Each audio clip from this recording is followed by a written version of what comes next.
Hey, welcome back, guys. We are so excited to have everybody back and listening. This topic for today or this week is mental health, and mental health can be a very heavy topic, but we're gonna keep it somewhat light and just share some of our experiences, some tips here. And as a disclaimer, I have no professional background in mental health. I've had training and just experience with working with, in the education field. So that's kind of as far as I go. And then Hannah, you want to give a little bit? And I have a background in health science. I mean, it's certainly something that I've delved into and studied and researched as well.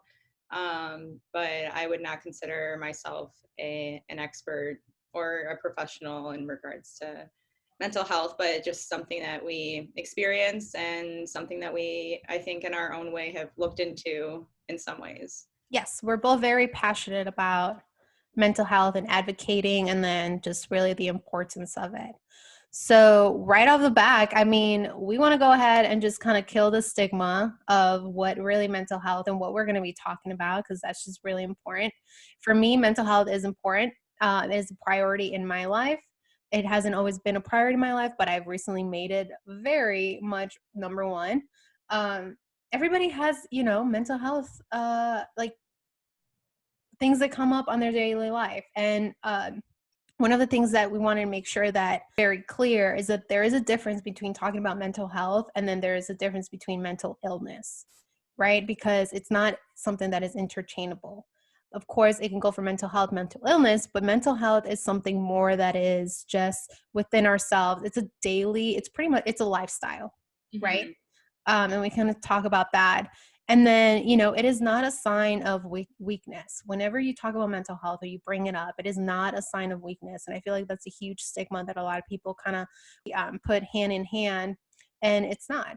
For me, at least, when somebody's talking about mental health and when we have conversations, I mean, for me, that's more attractive. And that's more like, oh, great, this person has done work. This person takes care of them. I mean, there's depth here. Like, for me, that is very attractive, and that gets my attention just in friends that I meet or any person that I let in my life. And mental health is complex. It is real. And it's it's not something to be ashamed of.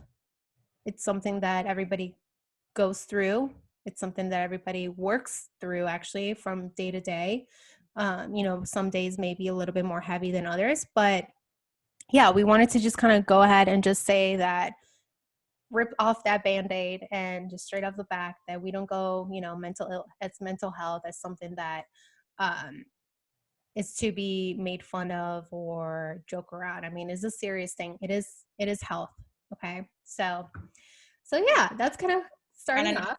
Normalize these conversations, because often we are going through very similar struggles, probably in ways that we don't even recognize. And once again, I'm sure COVID had put mental health and mental health awareness like in the forefront for a lot of people.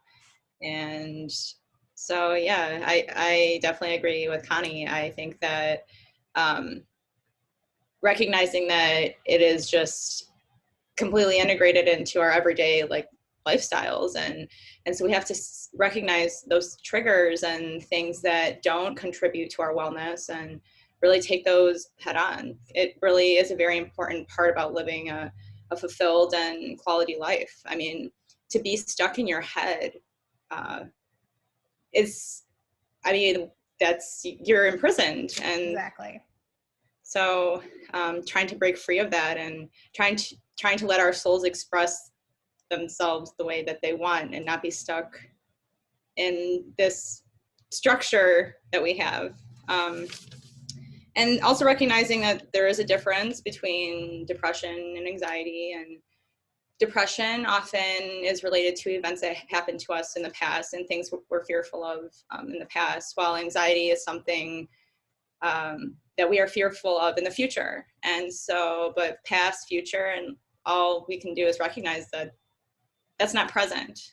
And so being able to create presence in our lives and actually be here right now can save us so much pain, I think. So much pain. Yeah, I mean, and it's something that, we both have, going back to our friendship. I mean, it's something that's brought us together because it's something that we are both so passionate about and we talk about, and we're not afraid to talk about it. If we're having an off day and, if something's going on, like we check in and we can tell there's something going on. So just listening, by her sometimes listening or vice versa. I mean, and this goes for anyone. If you have somebody that you can call and just, you're having a heavy day, whether it's like at work or just a relationship or friendship or something, anything that's happening in your life, voicing that and talking to somebody is great. Now, of course, some people are not very comfortable with that. So, writing could also be like a journal, writing your feelings out and just getting those emotions out of your head, because your head can be, like Hannah said, it could be a freaking prison, and it's scary. It's scary in there. It's literally debilitated people. I mean, it's something like 20% of people on disability are on disability for depression and anxiety. Like, it's a serious problem in our society. It's unbelievably serious problem in our society. Yeah. And I feel like it's getting worse as well. Like, I feel like towards the beginning of last year, it was just coming, it was peaking in a way of where we were we had a lot of school shootings. We had the numbers of suicides in young adults, like youth, spike up. And that was something. And then, of course, pandemic happened and so forth. And, it's a pandemic, it's serious, but it doesn't mean that that stuff has gone. I mean, it is still here. It is still there. I think more than ever, it is the time now to speak up and check in on people, because you never know what kind of world they're living in and within themselves. They might be smiling, they might be walking around like, yeah, everything's fine, perfect, and so forth. But when they go home and they're by themselves, you don't know, how hard they are on themselves. You don't know what they tell themselves. You don't know what they're going through. And sometimes just, from my experience, sometimes just saying hi to someone, just like smiling, hey, like, how are you? Or having a good day, just being a nice person, to somebody you just met or somebody at the grocery store. You don't know what that small thing can really do to somebody on that day, right? So I just kind of wanted to show that. And then I think another important thing is to, a lot of the times we battle with these emotions that we don't want to feel it. So we dismiss them. So if we're feeling sad, we're like, not right now. We're too busy. We're not going to do that. I don't want that to affect my day, which sometimes, yes, there is a balance where that's okay. But when we continue to have those days, which it's happened to me, where you're so busy and you keep going and you keep going and you keep going, then at some point, it's going to catch up to you and it's going to start affecting you, not just mentally, because it already has, but physically. Mm-hmm. And do you mind if I kind of get into that? Yeah. So what happens when your body is experiencing stress or anxiety,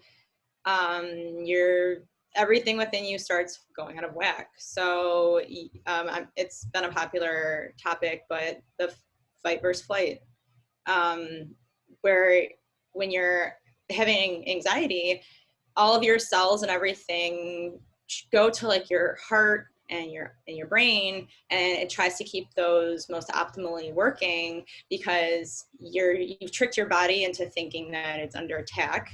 And so when doing that, that means that your body isn't focusing on anything else. Like, for instance, if a virus entered your body, but you're under this high anxiety, your body is going to think that it's under attack and just needs to keep you alive, but it's not going to focus on like protecting your body from like a virus, or your body is not going to digest food properly, because if your body thinks that you're under attack, then it doesn't have time to digest your food.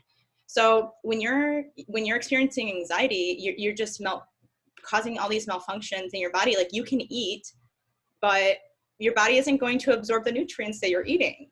And so, and just being aware of like your body also. And because for someone like me, sometimes I don't even realize I'm having anxiety or something like that, or stress.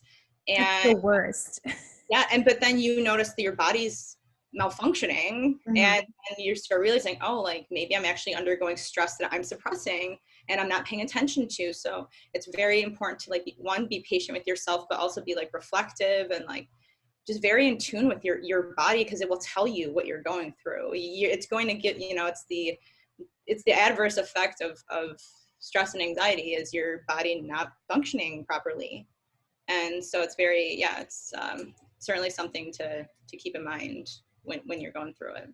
Yeah, because I mean, a lot of the times we kind of dismiss, like, we're feeling tired, or I had a long day, or I'm having stomach problems, which typically, I mean, of course there's different things that could happen if you have stomach problems. You could be diagnosed with other things, but when it's random and you're not used to having those and they come in randomly, like, those stomach problems is your body telling you, hey, I'm under stress, like, this is what's happening. You're exhausted. Okay, you're exhausted from a day that maybe you didn't even work out, like, it wasn't that challenging. Like, I sometimes feel more exhausted mentally than I ever do physically.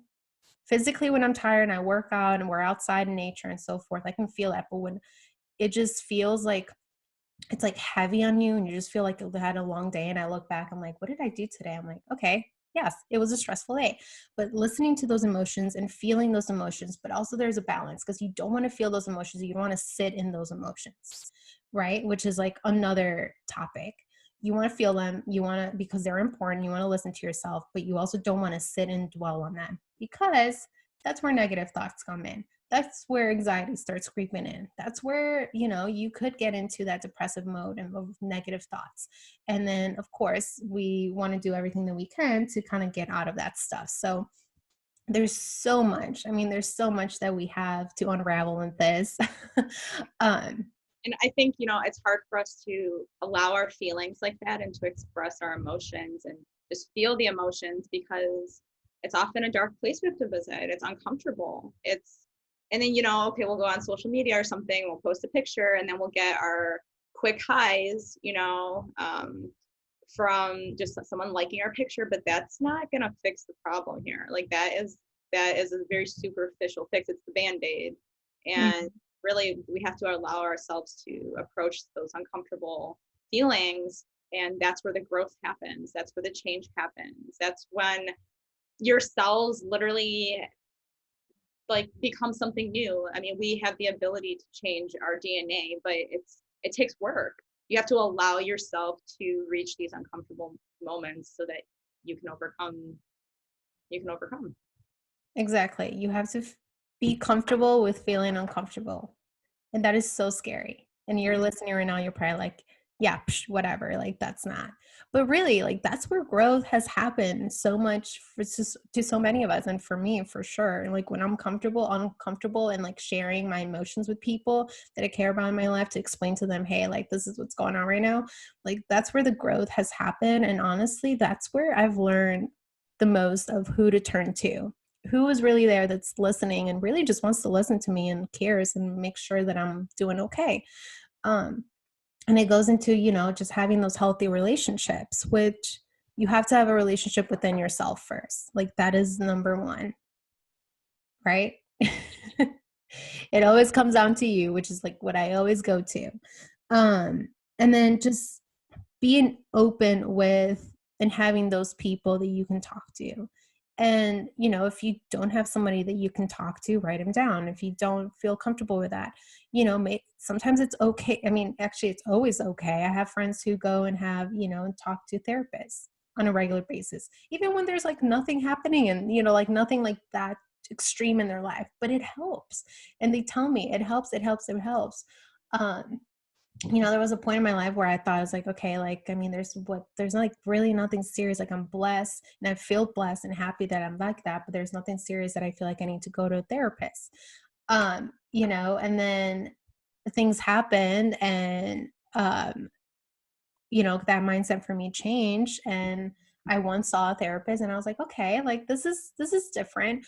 But I walked out of there, like, it was nice. It was something that it may not be for everyone, um, but definitely if you're in a spot where you just really want to focus on yourself and really find like what works for you, trying different things, it's okay. You know, whether seeing a therapist or doing that, or exercising, do things in your life that really get you out of that gross, like dark place where you just feel, you know, that ugly feeling where you just feel so heavy and you feel like that, because that's, you know, depression, of course, or anxiety. And And ultimately, that all this comes from like living in fear. I mean, essentially, that's where the depression, anxiety come from, is this fear that we live in. And even though in your reality, everything might just be fine, but like for some reason, it's hard for us to let go of these fears. And I'm not sure if it's because we're exposed to just copious amounts of information that we are just like an overload all the time and trying to keep up with the times, and by trying to keep up with the times, we're letting go of our presence. And then I actually, another point that you had mentioned, I think it's important, which I feel like, you know, I've suffered in a way, but like I always think, okay, like I'm going through a hardship right now, but my life isn't that bad. And so I kind of like dismiss my issues because someone else might be experiencing something worse. And so I just see it like as, oh, well, I shouldn't complain about this because I have all these things, which, not to say, I mean, certainly be grateful for the things that you have. That will also help with your depression, like as in realizing like what I have as opposed to what I don't have. You know, it's the, you know, cup half full type of movement. But yeah, I think being appreciative of what you have is, and writing that down, and, you know, seeing that we probably have more than we could ever need. We have more than we could ever need. And I think my movement in trying to deal with fear is that I truly surrender to the journey. I surrender to my journey. I know that the movement of life for me is going to take care of me. I know that the things that present in my life are for me, and it's an opportunity for me to create movement. It's an opportunity for me to find direction and purpose. And because I truly believe in that, it's and it's not to say it doesn't happen, but it really helps me overcome fear in my life. And it helps me really just move and flow very gracefully for the most part, at least for my own self. I don't know if my movement is something that would work for everybody, but I know that trust has really, really helped me along. But that is a spiritual practice as well. So, which I also think spirituality helps with anxiety and depression a lot too. We both know that. Since we practice it. But you know, it's so difficult. Like it's so difficult to say and really to accept, but also to live it. To say, okay, I am going to surrender today, to surrender and not worry about my past, what happened, who I was, what happened to me, or whatever. But also to not think about the future and worries that come with and things like that. And it's so difficult because a lot of people live either in the past or in the future or both, or they bounce back and forth. And be mindful of living your day. Of course, we're not saying, hey, don't think about your future, because of course, like we're going to think about something. Like I think about eating fries tomorrow or eating wings. I don't know, but just put it on a little lighter note. But it's okay to think about some things and having those goals. It's just not having, I guess where I'm going is the comparison, because I feel like we live in a society right now where we're constantly comparing ourselves. We live in a social media, especially now in the pandemic, where everything is remote, everything is online. We're working online, we're doing Zoom calls, we're reading emails. You know, we're just so much online that it's hard not to be on Facebook. It's hard not to be on our phone and look on Instagram. It's hard not to be, like our youth is constantly on TikTok or Snapchat or things like that, that are just that realm of instant gratification, instant things. And I think a lot of that is what is causing us to just be anxious all the time. We're so used to being and having everything so much in an instant. We get a picture, We post a picture and now all of a sudden we're getting all these likes. That's an instant high, instant gratification, instant self. Being released. What? The dopamine. The dopamine, yes. It's like, yay, give me all this dopamine. Awesome. Everybody loves me. And boom. And then it stops. The picture's old, whatever. And then what happens? And then maybe I'm going to post another one. Maybe I'm going to do this, or maybe I'm going to do that, and so forth. And we just get into that life And of. it's not just the instant gratification. It's the fact that we need to feel gratification from others. And so like that happiness and that dopamine and whatever else, all the other chemicals that we release when we're happy, Happy chemicals, happiness. happy chemicals, don't necessarily come from within. They're not coming from this place of happiness from within. And we just like have this thing in our society where we just do not reach the depths of our potential. We do not reach the depths of our soul. Like we just are content to some extent by living in this very superficial world. And I mean, but we can also see that that's not working because we are all suffering with anxiety and depression. So clearly that approach is not working. And when the outcome is the same, we have to change something. We have to be reflective and see like what work really needs to be done here.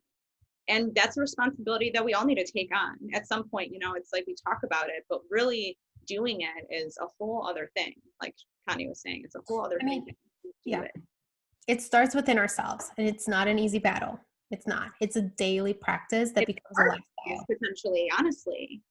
It's what? It's potentially a dark place to be, Yeah, it could lead to that. So, I mean, like I was saying, it's a daily practice. It's a life that becomes a lifestyle. And, it's not about, Hannah and I mentioned sometimes, and actually I got this from a therapist once who mentioned that, and I thought it was silly. But even to this day, she's like, okay, think about little Connie. Like, what is little Connie feeling like that? And it sounds so silly, but if you're listening right now, just at some point, really reflect back and think about how you're treating that little person within yourself. Because what would you say to her? What would you say to your person? Because we are so caring. I don't care who you are, but I feel like it's human nature. We are so caring whether you like puppies, or babies, kids. Like we are so caring to them. And when we see them, we're like, oh, we want to protect them. We want to make sure they're okay. When they're crying, we worry. When they're sad, like, let's give them something. Let's give them ice cream, whatever. And we care of them. But we forget that, like, to look at ourselves that way because it's so important to take care of ourselves in that way. And for me, that was life-changing because sometimes I'm like, okay, like, why is little Connie sad? Like, what do I need to do? And it's, it's in all seriousness, if you just get in their mindset sometimes and just, you don't have to do it all the time. But when you reflect back, it's almost like it puts you in that perspective, like, okay, like what am I doing? What do I need to change? Like, why am I sad? Why am I feeling these emotions? What can I do to change? And, it all starts with you. And I think that in this world that we live in now, to this day, everything starts with us, and we really can't help, and we can't expect to make a change or a difference if we don't make a change within ourselves and then share that with other people, right? Because everything we experience in our reality is a reflection of who we are. So if your relationships with men aren't great, maybe you have to be reflective of yourself and find the masculinity within yourself that you may have suppressed, and that maybe you need to heal that relationship within yourself first before you can expect that the outside world is going to adhere to what you want. It's a very hard thing to do. It's a very hard place to accept that I need to change something about me to get myself out of anxiety and depression and to manifest the life that I want. Maybe it's something about me. And that's the as humans, our purpose is to grow and to learn. And and also if we take every experience, whether you view it as negative or positive, as a lesson learned, regardless, it's never going to be a waste. Nothing in life is ever a waste. Nothing, I mean, as cliche as it is, like everything really does happen for a reason. And the sooner that you just accept that lessons are meant to be learned here, and that what you're learning is just a tool for your belt to propel you onto your purpose, you live in life like more comforted, you know? You live in less fear. You understand that things are just happening the way that they are meant to, and accepting that, and, you know, being adaptable, and it can really pull you out. It can really pull you out for sure. Yeah, for sure. Yes. And if we talk about like the happiness chemicals, which if you look them up, anybody can look them up if you're listening. But for me, this is something that I've been like very, and you may relate, conscious about. It's just like, okay, dopamine, right? That's like the reward chemical. And it's, you know, it could easily be if it's completing a task. Sometimes, actually not sometimes, I went from writing in a notepad to I write into note cards, or not note cards, but sticky notes. And I write things that I'm going to do like at work, small task, like I need to do this, I need to do that. And then I cross them out. And it makes me feel so much better. I'm like, yes, I was productive today. I sometimes even write things that I already did just to make sure I can cross them out and be like, yes, I did that. But, you know, little things like that help. And then we have oxytocin, right? Oxytocin. That's my Spanish coming out. Which is the law of hormones. So sometimes like I'm a puppy person and I love babies, but like sometimes, and like that's like sometimes like like therapy dogs. Oh, like yes, it just change your life. I mean, I don't have one, but I have dogs. But if I could take my dogs to work, or just like carry them with me all the time, I mean, that is your oxytocin talking to you and saying, "I need love. I want to pet something or someone." I don't know. And then we have serotonin, which is the mood stabilizer, which this one is one that I have personally struggled with, but Hannah has definitely helped me a lot in. And that is, you know, exercising, but also for me, that's been new meditating and breathing exercises, right? And that helps a lot with stress and anxiety. Go. Just explain like what ultimately, because I think a lot of people get intimidated by the word meditation. I think it, to some, it's like very fluffy. I don't know if that's the right way to say it, but there's a stigma around meditation, and just like, oh, like I can't, like that's out of, you know, one way out of a lot of people's comfort zone, because once again, you have to sit with yourself, and a lot of people are afraid to do that. But when it comes to just hold on a second. Sorry to pause you. That you literally have to sit with yourself. Like, think about that. If you've ever tried just sitting with yourself for 5 minutes, just 5 minutes, sit. No phone, no nothing, no external anything. It is the most difficult thing to sit. Okay. No, it's okay. It's okay. But from just like a science perspective, especially when it comes to like breath work and breathing, you know, okay, so we just had talked about how when you are experiencing anxiety, and then you go through the fight or flight, and then all of your cells go to just focusing on your heart and your brain, because it needs to keep those most optimally working so that you can run away from this imaginary bear that your body thinks is attacking you.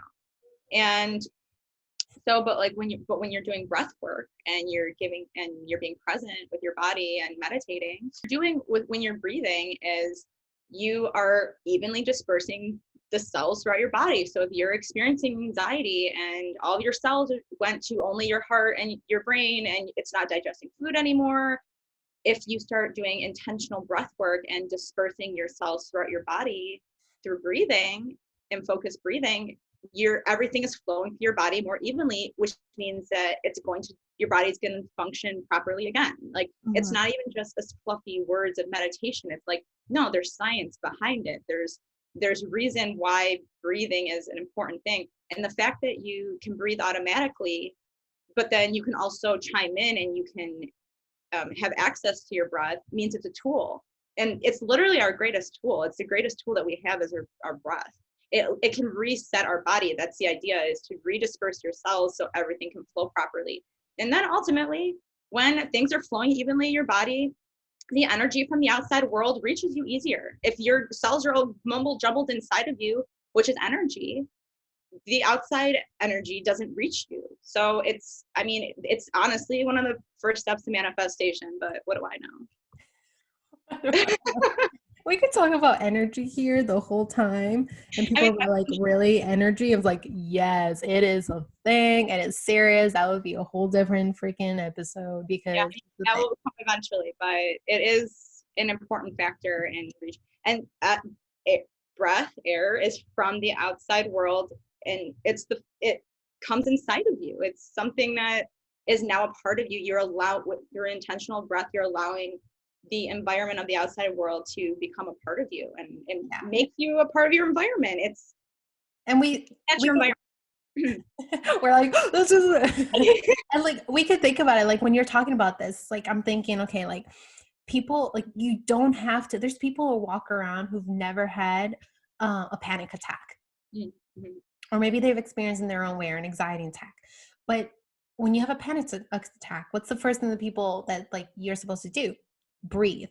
Mm-hmm. Focus on that. Stop with the external, because that's everything in your mind. You create your own panic attack. I mean, your mind is overstimulated at that point, and your body's just like, I'm in shock. It's that fight or flight type of thing. Well, I mean, I don't even know. Don't quote me on this, doctors, if that's like how your body works. What I'm trying to go is that the first thing you do is like focus on your breath, breathe in, breathe in. And you don't have to have a panic attack or ever experience a panic attack to make breathing into your life and then make it actually a healing component, to where, like Hannah said, I mean, when you're experiencing anxiety, take that step back and really focus on just having a couple of breaths, and your body just feels lighter. It just feels like, okay, that wasn't so bad. It's going to be okay.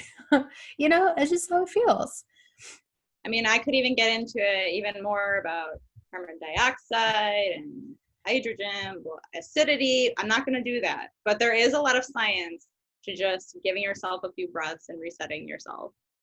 Yeah, And we can probably do, you can probably do an episode on that, because we've talked about it and it's just like, it's a whole different world, like just the of how it actually affects your brain, I mean, everything about your body, which is why I'm like such, I mean, after talking with Hannah, I don't know, a couple months ago about it, she like was teaching me about breathing exercise. I'm like, okay, this is something that I need to do and implement in my life because it works.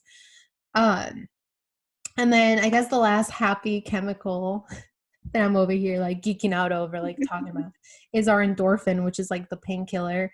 And it's like laughter or just eating dark chocolate. So, if you like went over you're just going through a breakup and all of a sudden you're craving chocolates, your body telling you, I need my endorphin. Or watching funny movies or going out with your friends and exercising and doing that. So these are different chemicals that they are there, they are in your body, and you have to give them love. You have to give them love. at the end of the day, when in doubt about everything else, Dance it out.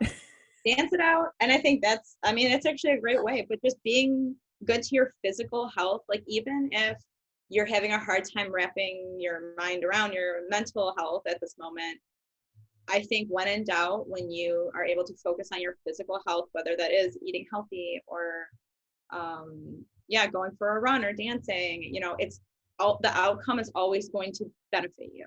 Mm-hmm. It's never, by giving focus to your health, there's only ever going to be a benefit. And because we know that is just like known information, it's always a good place to fall back. It's always going to be a safe place to fall. And so I think that understanding has really helped me in my most stressful times. Yeah. Sure. I mean, and lean in yourself. And if you are feeling in a spot to where you just feel overwhelmed, you don't know what to do, you don't know who to talk to, reach out to someone professionally, try new things, go out for a run, go dancing, dance in your bathroom, sing in the shower. Yeah. Laugh is really, honestly, laughing will save your life. What do you think? Hannah and I just like keep each other around. We're laughing all the time. I could be crying and be like still laughing. I think that probably happened yesterday. We were talking on the phone. I'm pretty sure we cried and laughed. We're like having this deep conversations and we're just like laughing. It's okay, Hannah. It's all gonna be okay. Because truly at the end of the day as well, when you really think about life, it's hilarious. It is hilarious. Like humans are we're so funny. We're so funny. It's like like in a very analytical, like I said, I literally were on the phone crying yesterday, but right now I'm like thinking about that moment and how hilarious, and even like probably what I was upset about is also probably really funny. You know, it's just like as humans, we're very complex. But from a very analytical point of view, we're very funny. We're very funny. Yes.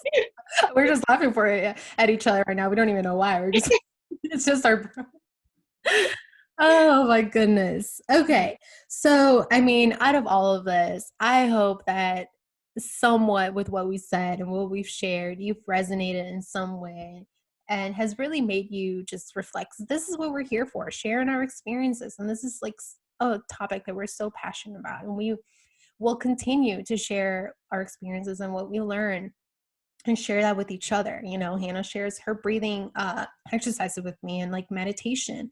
And I have other friends that help me with meditating that are just awesome because I mean, that's what we're here for. We're here to learn, we're here to experience, and we're here to share our experiences with our friends and our loved ones because if it's going to help me, it's helped me, it's going to help somebody else. And just be kind, love each other. It sounds so simple. Actually, life can be simple. You just The body functions very simple. We're so simple, and I think the greatest advice is the closer you can be to the earth, the better everything will be. Whether that's through food, as in food that literally comes out of the ground, or your physical environment, like being near the earth, 100% is like the key to life, but we can talk about that some other time.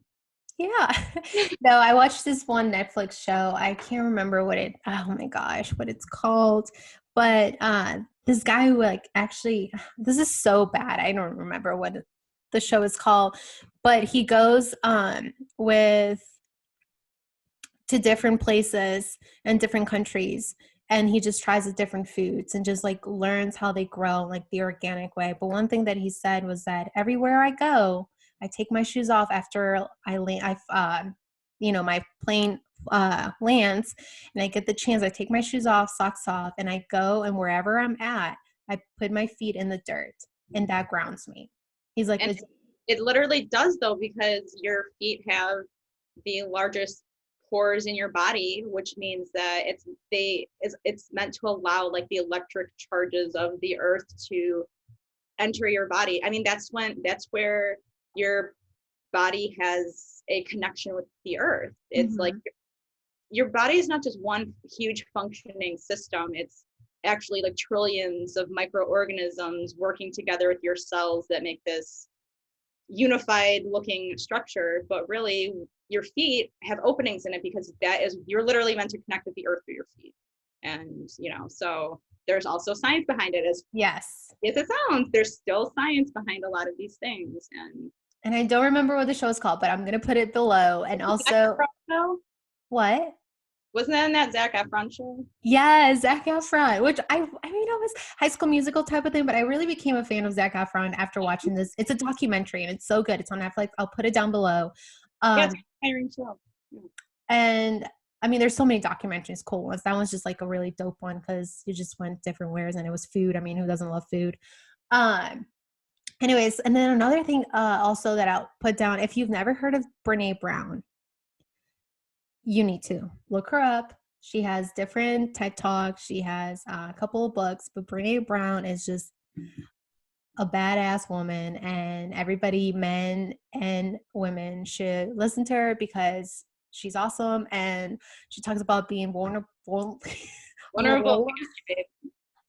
Oh, that word. Anyway, so she talks about that and it's just, I mean, it's what we are. Coming back to mental health, you have to put yourself in that uncomfortable state to be comfortable at some point with yourself and be able to be comfortable to talk about it. It's not easy for us sometimes with Hannah and I just to discuss things that are going on because we just have to we have to strip everything down and really share what's in our hearts and like what's going on in our minds. And even though it might not be the easiest or like the nicest things we say to ourselves, but sharing that and just talking about it, giving it attention, not obsessing over it, but giving it attention is definitely very important. So yeah, walk with nature. If you could go today, even if it's raining, get outside, I don't know, smell the rain, play with your dog. I'm about to go with my sister and take the dogs to a dog park because I haven't done that in a while, but I'm going to do that because it's going to make me feel better. Exactly. Anything that makes you happy, like pure, true happiness, that's always something you should follow. So if that means only being with dogs, be with the dog. Or cats. No. Fair. You're a cat person. I like all animals. She purr. Oh my gosh. No, I'm not going to start barking over here. I'm a dog person, you're a cat person, and just if that doesn't tell you anything. But I do speak cat. Okay, this is getting weird. Anyway, we're gonna check in on her mental health. No, I'm just kidding. Oh my god. Oh my god. I can talk. Sorry, yeah. No. Yeah, I think that moving forward, just make those intentions of giving yourself actual love, and that doesn't only mean like take a bath or like use face mask. It literally means like go within inside of yourself and have some time with you. Yeah. And another thing too, something that just came up and I feel like I wanted to say, like as a woman and a man as well that can relate, that just doing things for yourself. And like one thing that I want to say, and I've just been lately expressing, is that sometimes we dress, like people dress for other people. But, and that goes with the whole comparison. But sometimes when I'm feeling like I'm feeling down, or maybe just like something, I don't know, I have a more productive day when I feel like, oh, I look good. Yes. Like I got done, like for myself, I'm giving myself that love. And it's just give yourself that love, whether it's just like dressing up for you. You don't have to dress up for anybody else, but for yourself, getting that bath, having that self-care, whether you and your boyfriend or your sister or your mom or your dad, you want to have like a mask day, that's so important. Or read a book or watch a movie, maybe not a sad movie, or maybe if you want to, it's okay. If you want to cry by yourself, totally fine. But just do activities that you feel give yourself that attention, that love, and that time. And because self-care and self-love are so important in our mental health. And with that, Hannah, do you have anything else any more knowledge you want to drop on the mic? I may have already overdid it, so. No, you have not this is a very, I'm kidding. This is very toned as opposed to other conversations we've had with mental health, but right. Yeah, go for it. I think next week we are going to be talking about welcoming change into our lives, noticing when it's necessary to change, when to embrace change, how to embrace change, how to be okay with it, all those things. Yeah, so with love, peace, love. From Hannah and Connie. Yeah, sorry, I cut you off. Sorry, keep going, my love. Keep going. Oh my gosh. All right. She's going to start talking cat right now. All right. We love y'all. Tune in next time. And, are you okay? She's being one with herself right now.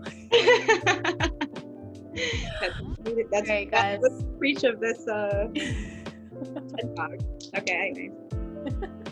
All right, guys. Hopefully you have a great week. Give yourself some love this week and take care. And we'll see you next episode. Bye.